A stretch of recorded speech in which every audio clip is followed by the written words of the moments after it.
শীতকালে ফুলকপি নিয়ে আমার মা যা করে। মা, ও মা, কোথায় গেলে তুমি? বল, কি হয়েছে?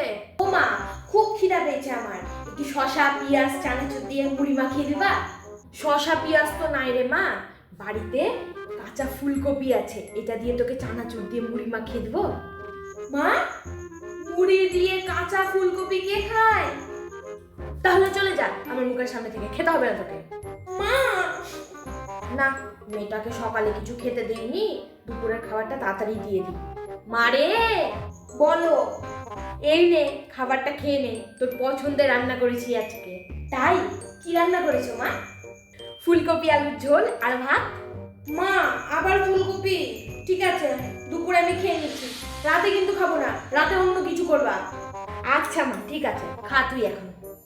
ও মা, আজকে তো ভালোই ঠান্ডা পড়েছে, বলছি গরম গরম চিকেন পাকোড়া আর একটু কফি করবা? ঠিক আছে, ফুলকপির পাকোড়া করছি, আর কফি তো নাই, লাল চা করছি। আবার সেই ফুলকপি? হ্যাঁ, বাজারে ফুলকপির দাম এখন কম, তাছাড়া সব সবজির দাম বেশি। ফুলকপি খাবি না তো তোকে কি দামি দামি সবজি এনে খাওয়াবো? মা, আজকে না কনকনির জন্মদিন, আমাকে কিছু টাকা দিও তো, ওকে একটা গিফট কিনে দিব। এনে ধর। এটা কি করব? কেন, কনকনির গিফট কেনার জন্য টাকা চাইছিলি না?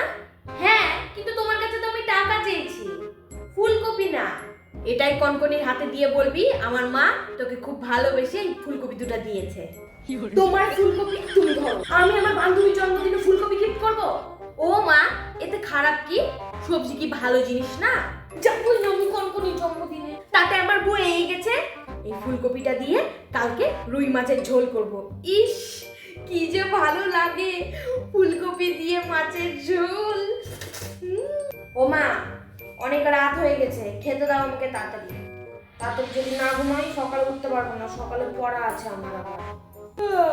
যা, রান্নাঘরে ফুলকপি কষা আর রুটি রাখা আছে, নিয়ে খেয়ে নেগা। আমাকে আর ডাকিস না তো, সারাদিন কাজকর্ম করে গোটা শরীর আবার ব্যথা করছে।